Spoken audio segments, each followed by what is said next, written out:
ইলিয়াস আলীকে হত্যার পর মেজর জিয়াউল শেষ করে তাকে যমুনায় ফেলে এসেছে। দৈনিক ইত্তেফাক। প্রভাবশালী বিএনপির কেন্দ্রীয় নেতা ও সিলেট ২ আসনের সাবেক সংসদ সদস্য এম ইলিয়াস আলী ও তার গাড়ি চালক আনসার আলীকে ২০১২ সালের ১৭ এপ্রিল রাতে বনানীর রাস্তা থেকে অজ্ঞাত পরিচয় ব্যক্তিরা তুলে নেয়। এরপর ইলিয়াস আলীর পরিবার দীর্ঘ ১ যুগ ধরে সরকারের বিভিন্ন ব্যক্তি ও দপ্তরে যোগাযোগ করেও ইলিয়াস আলীর হদিস পাননি। ৫ আগস্ট গণঅভ্যুত্থানে শেখ হাসিনার পতনের পর ইলিয়াস আলী গুম রহস্য আবারও আলোচনায় আসে। সম্প্রতি এই ঘটনার চাঞ্চল্যকর তথ্য উঠে আসে আন্তর্জাতিক অপরাধ ট্রাইব্যুনালে দেওয়া গ্রেপ্তার র্যাব সদস্য সার্জেন্ট তাহেরুল ইসলামের ১৬৬ ধারা স্বীকারোক্তিতে। তাহেরুল ইসলাম বলেন, ২০১২ সালের ১৭ এপ্রিল সন্ধ্যার পর দলীয় নেতাকর্মীদের নিয়ে ইলিয়াস আলী সভা করেন তৎকালীন শেরাটন হোটেলে, বর্তমান ইন্টারকন্টিনেন্টাল হোটেল। সভা শেষ করে রাত ১১টায় তিনি বের হন এবং গাড়িতে করে বাসায় ফিরছিলেন। ওই দিন জিয়াউল আহসানের নির্দেশে শেরাটন হোটেল থেকে তিনি ইলিয়াস আলীকে অনুসরণ করেন। মহাখালী পৌঁছার পর জিয়াউল আহসান নিজেই আরেকটি টিম নিয়ে ইলিয়াস আলীর গাড়ি অনুসরণ করেন। ইলিয়াস আলীর গাড়ি বনানীর ২ নম্বর সড়কের বাসার সামনে পৌঁছার আগেই বনানীর সাউথ পয়েন্ট স্কুলের সামনে থেকে তাকে তুলে নেওয়া হয়। ইলিয়াস আলীর সঙ্গে তার ড্রাইভার আনসারকেও অপহরণ করা হয়। জবানবন্দিতে তিনি আরও বলেছেন, আমার দায়িত্ব ছিল শেরাটন থেকে অনুসরণ এবং বেতার বার্তায় গতিপথ জিয়াউল স্যারকে জানানো।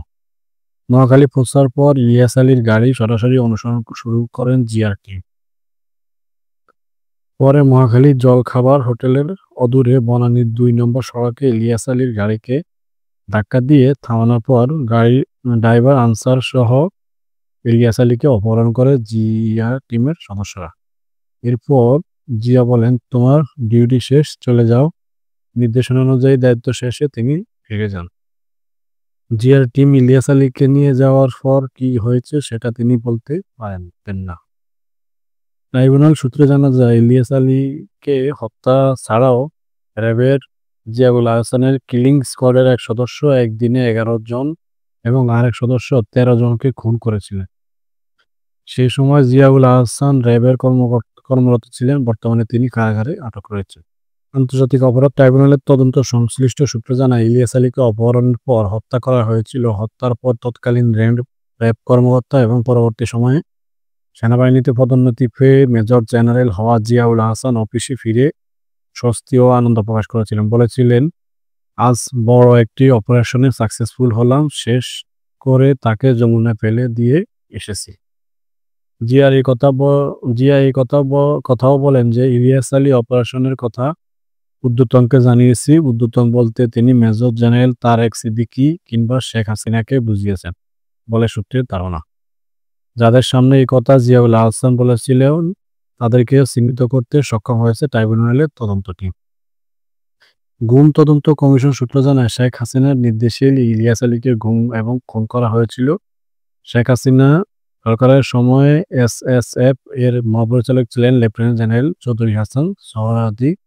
তার সঙ্গে আলাপকালে জানা গেছে, ডিজিএফআইর তৎকালীন ঊর্ধ্বতন কর্মকর্তাদের ডেকে নিয়ে ইলিয়াস আলীকে গুম করার নির্দেশ দিয়েছিলেন শেখ হাসিনা। অথচ পরবর্তী সময়ে ইলিয়াস আলীর স্ত্রীকে ডেকে এনে নাটকও করেছিলেন তিনি। পুরাতন শাড়ি পরে জড়িয়ে ধরেছিলেন ইলিয়াস আলীর স্ত্রী ও কন্যাকে। এ সময় ইলিয়াস আলীর স্ত্রীকে শেখ হাসিনা জানিয়েছিলেন, বিএনপি চেয়ারপারসন বেগম খালেদা জিয়ার নির্দেশে অপহরণ করা হয়েছে। অভ্যন্তরীণ রাজনৈতিক বিরোধের জের হিসাবে এটা করা হয়েছে বলে ইলিয়াস আলীর স্ত্রীকে অবহিত করেছিলেন শেখ হাসিনা। সূত্র আমার দেশ।